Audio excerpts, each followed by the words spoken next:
சிம்ம ராசி நேயர்களே, ஆகஸ்ட் 30 முதல் செப்டம்பர் 5 2026 வரை இந்த வாரம் உங்கள் ராசிக்கு மிகவும் முக்கியமான கிரக அமைப்பு காணப்படுகிறது. உங்கள் ராசியிலேயே சூரியன் வாரம் முழுவதும் பயணிக்கிறார்.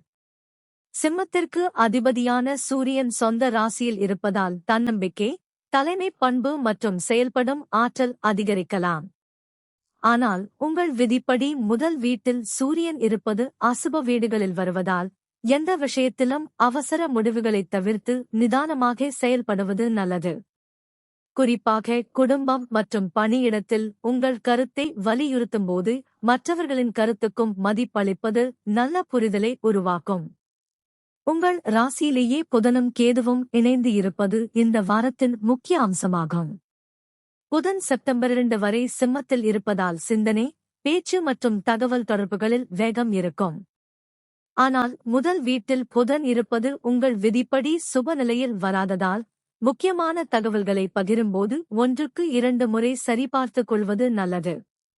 செப்டம்பர் 3 முதல் புதன் உங்கள் ராசிக்கு 2ஆம் வீடான கன்னிக்கு மாறுகிறார். 2ஆம் வீட்டில் புதன் இருப்பது உங்கள் விதிப்படி அசுப வீடுகளில் வருவதால் பணம், குடும்பம் மற்றும் பேச்சு தொடர்பான விஷயங்களில் கூடுதல் கவனம் தேவைப்படும்.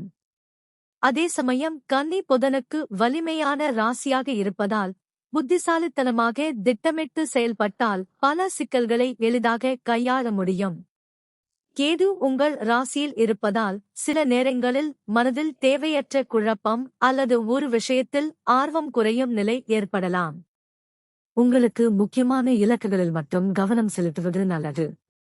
உங்கள் ராசிக்கு 11ஆம் வீடான மிதுனத்தில் செவ்வாய் வாரம் முழுவதும் பயணிக்கிறார். 11ஆம் வீட்டில் செவ்வாய் இருப்பது உங்கள் விதிப்படி சுப பலனை வழங்கும் அமைப்பாகும். இதனால் லாபம், வருமானம், நண்பர்கள் மற்றும் புதிய தொடர்புகள் தொடர்பாக நல்ல வாய்ப்புகள் கிடைக்கலாம். நீண்ட நாட்களாக முயற்சி செய்து வரும் ஒரு காரியத்தில் முன்னேற்றம் ஏற்படலாம். தொழில் அல்லது வியாபாரத்தில் புதிய நபர்களுடன் இணைந்து செயல்படுவதன் மூலம் பயன் கிடைக்கலாம். உங்களுடைய முயற்சிக்கு உடனடி பலன் கிடைக்காவிட்டாலும் தொடர்ந்து முயற்சி செய்வது நல்ல பலனைத் தரும். உங்கள் ராசிக்கு 12ஆம் வீடான கடகத்தில் குரு வாரம் முழுவதும் பயணிக்கிறார். 12ஆம் வீட்டில் குரு இருப்பது உங்கள் விதிப்படி அசுப நிலையில் வருவதால் செலவுகள் மற்றும் தொலைதூர பயணங்களில் திட்டமிடுதல் அவசியம். ஆனால் குருவின் பார்வை விருச்சிகம், மகரம் மற்றும் மீனம் ஆகிய ராசிகளின் மீது இருப்பதால் உங்கள் ராசிக்கு 4ஆம், 6ஆம் மற்றும் 8ஆம் வீடுகளுக்கு குருவின் பார்வை கிடைக்கிறது. இதனால் வீடு, வேலை மற்றும் சில எதிர்பாராத சூழ்நிலைகளை சமாளிப்பதில் வழிகாட்டுதல் கிடைக்கலாம். வெளிநாடு அல்லது தொலைதூர தொடர்புகள் இருப்பவர்களுக்கு சில புதிய வாய்ப்புகள் உருவாகக்கூடும். உங்கள் ராசிக்கு 2ஆம் வீடான கன்னியில் சுக்கிரன் ஆகஸ்ட் 31 வரை இருப்பதால் பணம் மற்றும் குடும்ப விஷயங்களில் இனிமையான சூழலை உருவாக்க முயற்சி செய்வீர்கள். 2ஆம் வீட்டில் சுக்கிரன் இருப்பது உங்கள் விதிப்படி சுப பலனைத் தரும். இதனால் குடும்பத்தில் மகிழ்ச்சி, பண விஷயங்களில் நல்ல அணுகுமுறை மற்றும் இனிமையான பேச்சு மூலம் பலன் கிடைக்கலாம். செப்டம்பர் 1 முதல் சுக்கிரன் உங்கள் ராசிக்கு 3ஆம் வீடான துலாமிற்கு மாறுகிறார். 3ஆம் வீட்டில் சுக்கிரன் இருப்பதும் சுப நிலையாகும். இதனால் தைரியம், தகவல் தொடர்பு, பயணம், கலை மற்றும் படைப்பாற்றல் சார்ந்த முயற்சிகளில் முன்னேற்றம் ஏற்படலாம். குறிப்பாக புதிய முயற்சிகளை தொடங்குவதற்கு வாரத்தின் 2ஆம் பகுதி உற்சாகமானதாக இருக்கும். உங்கள் ராசிக்கு 8ஆம் வீடான மீனத்தில் சனி வாரம் முழுவதும் பயணிக்கிறார். 8ஆம் வீட்டில் சனி இருப்பது அட்டம சனி காலமாகும். எனவே முக்கியமான விஷயங்களில் பொறுமையும் திட்டமிடுதலும் மிகவும் அவசியம். சில செயல்கள் எதிர்பார்த்த வேகத்தில் நடைபெறாமல் சிறிது காலதாமதம் ஏற்படலாம். ஆனால் இதனால் மனம் தளர வேண்டியதில்லை. ஆவணங்கள், பண பரிவர்த்தனைகள் மற்றும் நீண்டகால முடிவுகளில் கவனமாக இருந்து அனுபவம் வாய்ந்தவர்களின் ஆலோசனையுடன் செயல்பட்டால் நிலைமையை சிறப்பாக கையாள முடியும். தேவையற்ற பயணங்கள் அல்லது அவசர முடிவுகளை குறைத்துக் கொள்வதும் நல்லது.